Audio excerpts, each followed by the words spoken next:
Unidos. Irã e Estados Unidos discutem hoje acordo nuclear em Roma. O ministro de Relações Exteriores do Irã já afirmou que só vai aceitar o acordo sobre o programa se os Estados Unidos não forem irrealistas. A gente vai receber agora o professor de Relações Internacionais, Manuel Furriela. Professor, bom dia, bem-vindo. Bom dia. Professor, ora faz acordo, ora desfaz acordo. Este é um assunto antigo. Agora a gente viu o ministro das Relações Exteriores do Irã falar que, se não for irrealista o que os Estados Unidos quer propor, qual que é o principal obstáculo que os dois países aí ainda enfrentam para conseguir fazer esse acordo dar certo? Bom, do lado do Irã, ele fez algumas exigências para que o acordo seja entabulado. Uma delas é para que Irã possa continuar usando as centrífugas e usando as suas instalações para enriquecimento do urânio, segundo ele, para fins pacíficos. Então, tem tanto a questão de geração de energia, quanto para fins de equipamentos de diagnóstico médico e etc. Então, para fins pacíficos, alega o Irã, ele quer continuar esse enriquecimento. E o outro ponto é que ele tem um programa de mísseis, aí não são obviamente nucleares, até porque ele ainda não tem artefatos nucleares, que é muito avançado. Então, o Irã tem uma tecnologia de mísseis que é uma das mais avançadas de toda a região, que ele pretende continuar avançando, entendendo que as armas convencionais ainda são uma aposta para se proteger das hostilidades ali na região, hostilidades que vêm principalmente de Israel, mas também na Arábia Saudita, que é uma outra potência regional. Então, do lado do Irã, são essas as exigências. E elas são de difícil atendimento. Porque imagine só, um país que tem que se controlar em termos militares, não somente nucleares, fica difícil para o Ocidente, para os Estados Unidos aceitarem fazer um acordo permitindo que ainda outro tipo de tecnologia militar, como o caso dos mísseis, seja desenvolvida. E no caso das centrífugas, aí o enriquecimento do urânio, mesmo que seja para fins pacíficos, o ponto é que quanto mais tecnologia um país desenvolve nessa área, mais próximo ele fica, quando queira, ou até mesmo de forma secreta, chegar em armamentos nucleares. Então, para que haja efetivamente algo eficaz em termos de se controlar o potencial de criar uma bomba nuclear, para que haja essa potencialidade, para que seja eficaz, tem que realmente se suspender qualquer tipo de enriquecimento mais intensivo do urânio, porque senão fica-se próximo em algum momento de desenvolvimento de armas nucleares. Esses são os principais aspectos dos dois lados. E tem a interferência externa.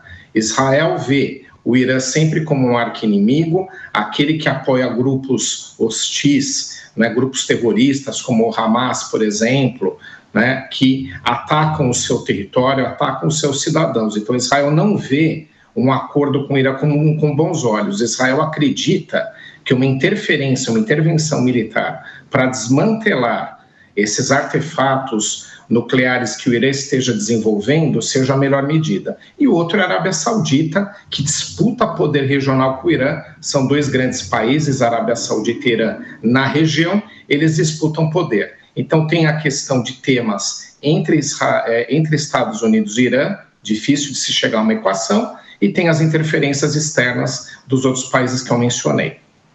Pois é, e a intencionalidade que é a grande dúvida, né, professor, em relação a esse enriquecimento de urânio. Mas o acordo, Israel também, porque é muito próximo dos Estados Unidos, pode ter alguma interferência, alguma exigência que vem de Israel direcionada aos Estados Unidos para que realmente esse acordo seja fechado? Bom, no caso de Israel, a iniciativa militar é o que eles acreditam que tenha que ser feito contra o Irã. As questões de sanções internacionais, elas já são aplicadas, e aqui deixar muito claro, autorizadas pela ONU.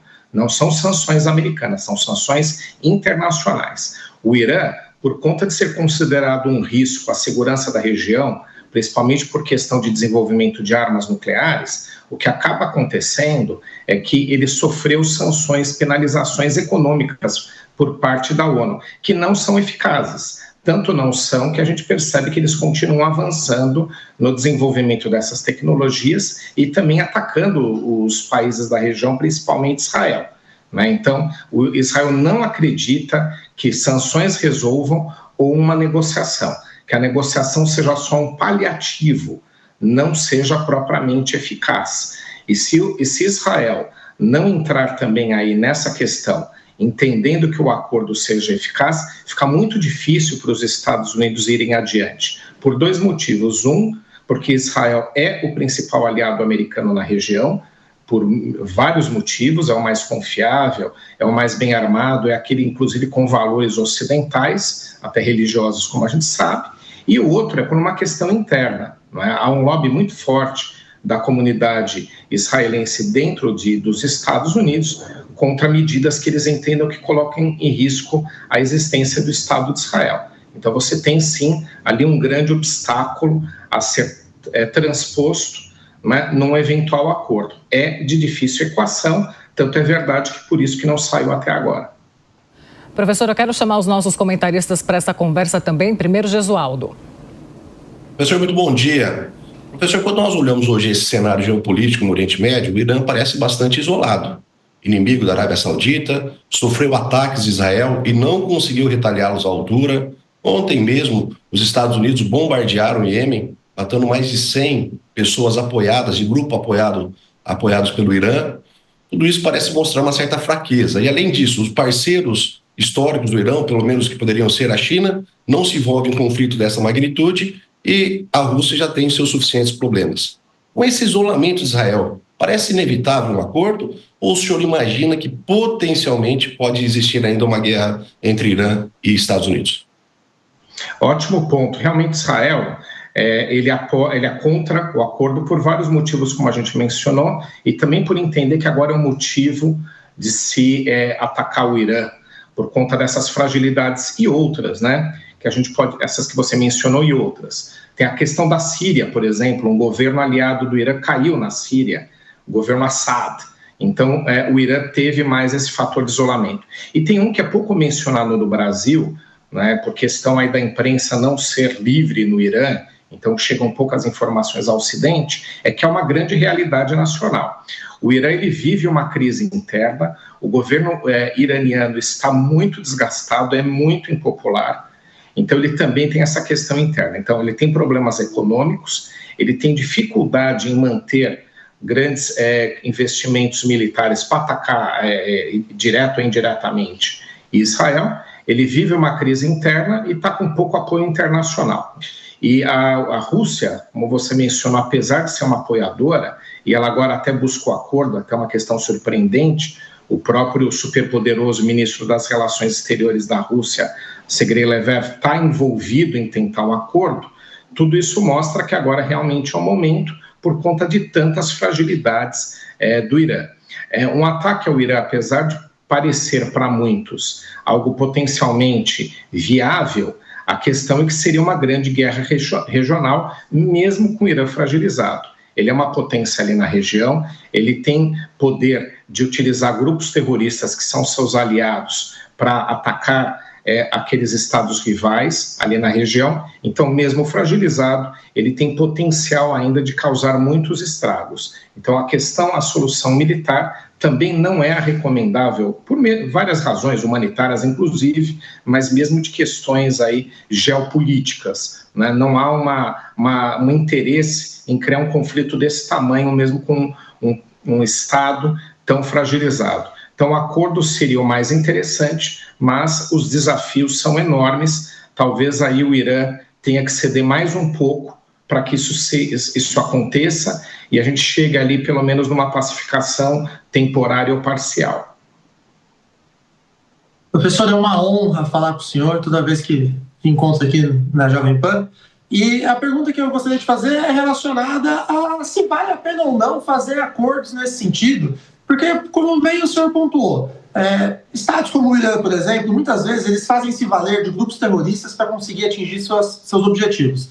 E quando você pega os Estados Unidos, por mais que tenha ali uma questão geopolítica e interesses próprios envolvidos, até que ponto vale a pena você ficar insistindo em negociações, em acordos nucleares ou qualquer tipo de acordo com esse tipo de Estado que tem esse modus operandi de se aproveitar de organizações terroristas para conseguir atingir seus objetivos? Bom, prazer também em falar contigo. O Irã, ele vive um processo de grande desgaste, né, com o mundo ocidental. O ápice foi em 1979, quando a Revolução Iraniana derrubou um governo monárquico do Shah Reza Pahlavi, que governava o Irã. Quando houve a derrubada, o Ocidente perdeu seu principal aliado, né, e aí você teve a Revolução Islâmica, o Ayatollah Khomeini, né, muito famoso, muito mencionado internacionalmente, ascendeu ao poder e desde então se constituiu ali um Estado, um governo hostil a todo o Ocidente. Então, de lá para cá, hostilidades acontecendo. Mas o ponto é que, a partir do momento que há um potencial de desenvolvimento de armamento nuclear, o jogo muda por completo. Enquanto você tem armas convencionais, mesmo que poderosas, né, como os próprios mísseis, que os iranianos têm aí uma tecnologia realmente avançada, o conflito ele é de um tipo. Quando ele entra na esfera nuclear, muda o jogo. Veja aí um exemplo, por exemplo, que temos com a Coreia do Norte, né? Então, é praticamente hoje em dia inviável qualquer incursão militar contra a Coreia do Norte, mesmo que se saiba que essa incursão sairia vencedora, porque caso eles utilizem armamentos nucleares nos vizinhos, ali tem Japão, Coreia do Sul, imagina o tamanho do estrago das questões humanitárias, econômicas que nós teríamos, mesmo se aplica aqui na região.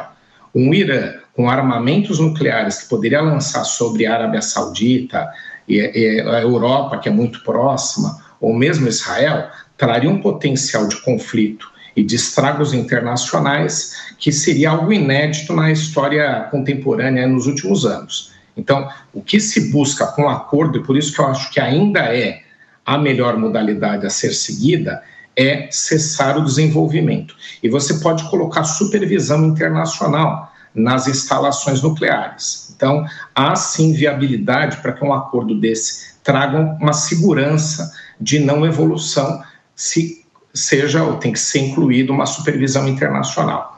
Qualquer outro tipo de solução, e como eu mencionei, a única que tem, já que a econômica da ONU não surtiu efeito, as sanções não surtirão efeitos, seria uma incursão militar para desmantelar as instalações nucleares e desconstituir, derrubar o governo que lá está atualmente, para que o outro pró-Ocidente se constitua. Tudo isso no papel funciona, na hora de colocar em prática a gente tem outras situações que a gente observou no Iraque, né, ou no Afeganistão, onde o resultado não foi positivo. Incursões militares em países desse tipo são incógnitas. Então, acho que o acordo, mesmo com os desafios que você mencionou, e você está correto, ainda é melhor do que uma aventura militar que não se sabe depois se o resultado vai ser atingido a contento.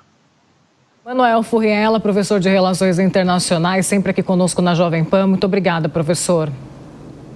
Um bom final de semana, uma boa Páscoa para todos. Para você também.